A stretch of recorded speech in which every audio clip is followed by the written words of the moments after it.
This is just a quick unboxing video, but first of all, some parish notices.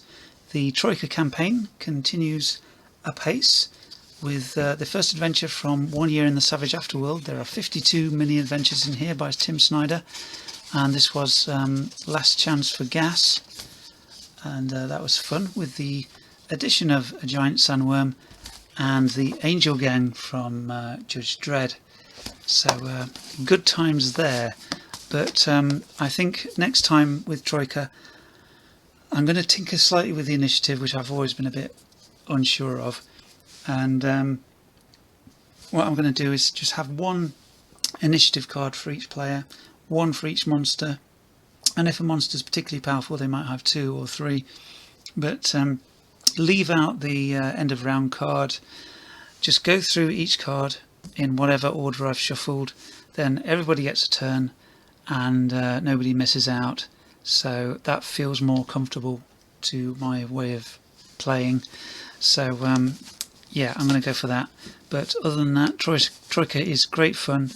Depending on how you use it, it's very hackable, and so you're in for your full-on fighting fantasy with a science fantasy sort of slim setting, but it's whatever you bring to it, whatever setting you bring to it really. And we're using acid death fantasy, and it's very, very cool. Sort of far future, post-apocalypse, lots of science fantasy stuff. This I got from my recent trip to Lincoln. I can't tell you the name of the manufacturer because it didn't have a label on it, but it's very cool indeed, and I couldn't resist. I wanted to encourage my not very local friendly game store. And while I was there, I was playing Night Journey of the Soul. Now, it's a gothic adventure game book. It's got vampires and stuff, but there's not much game to it. Now, I'm enjoying the story, and the night I started playing it, I watched John Carpenter's Vampires on Legend, I think it's called now, and so I was really into the theme and I really enjoyed that. But basically, you read a piece of the story, then you make a choice, and whatever you choose might give you a bonus.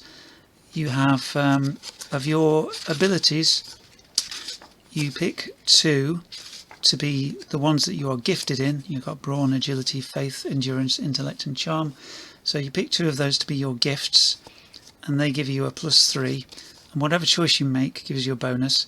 And you roll a d20, add your bonuses, and if you get a certain number or above, you succeed. If you get a certain number or less, you fail. And so if you succeed, you go on to the you succeed bit, and you might gain some treasure or a clue. And if you fail, you lose some vitality maybe, and you have to try again, or it might say lose some vitality and you succeed automatically next time. And that's the same with every scene. So you go through each scene, read the text, make an ability check. If you succeed, you go here. If you fail, you go here. You might have to try again, repeat this section, or it might say second time you automatically succeed. So you try again and succeed, for instance. I'm enjoying the story, but like I say, there's not much game to it. It's just a series of ability checks. So, but weirdly, I'm quite enjoying it. Now, speaking of game books, I picked up these 2 recently from Amazon. Cages of Fear, which Daniel from the Dungeon Dive did a review on, and I looked at this and I thought, yeah, that looks crazy fun. So brilliant artwork, nice and simple. Got your dice along the bottom of the page if you need them. So that looks fun. I look forward to trying that. A bit of crazy nonsense, roll lots of dice, have fun. Fabled Lands, I also got that, so I'm going to have an explore through that and see what that's like. Sounds very cool.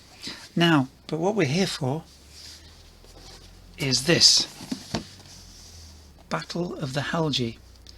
Now, just look at that artwork. It is mind-blowing, and I just thought this is going to have such inspiration for science fantasy stuff. I was able to find it at a very good price. It comes with all these little characters that you can put in these you know, your Blood Bowl first edition type stands for your little cardboard bods. All sorts of monsters. A scry, a wugrot, a juff, a trad, a flunge, you know, all sorts of crazy monsters, and sort of obstacles and traps and things. It seems to be a sort of battle game and partly sort of area control kind of thing, where you're trying to defeat your opponent by using these plants and stuff. Yeah, sounds crazy. I read a blog post by one of the designers who said that it didn't turn out quite the way he'd hoped. It was a bit slower than the designers had intended.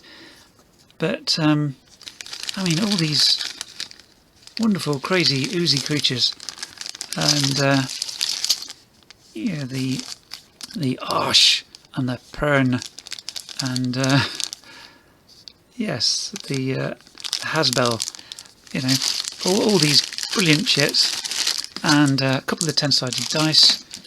And loads of these little sort of sheets for all the different creatures with all their stats on. Yeah, I mean, what goes on? Uljok, you know, all these amazing monsters. You think, wow, I could use those in Troika, or Mutant Crawl Classics, or Gamma World, anything like that. Just crazy and wonderful. So I will read up on the rules, find out what the actual game is like, and then maybe do a more in-depth video in trying to find out what this crazy game is all about. So we've got all the rule books here, and the rules summary, and these cheat sheets for the rules. But the crowning glory, and I shall show you that to you now, is the board. It is in the tradition of it's not a Games Workshop, but they also did this kind of board in 1987. It's your jigsaw pieces. So we put all these bits together to make our world.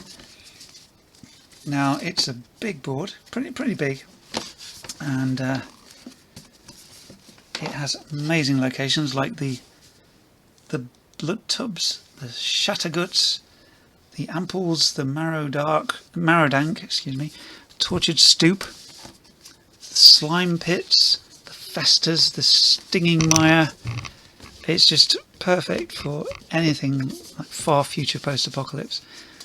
Now we've got the broken teeth, the gluttonous wind, yeah, and the everglooms, the spluttering doom, the rock outdroppings, the glade of tears, the silent marsh, and shadows.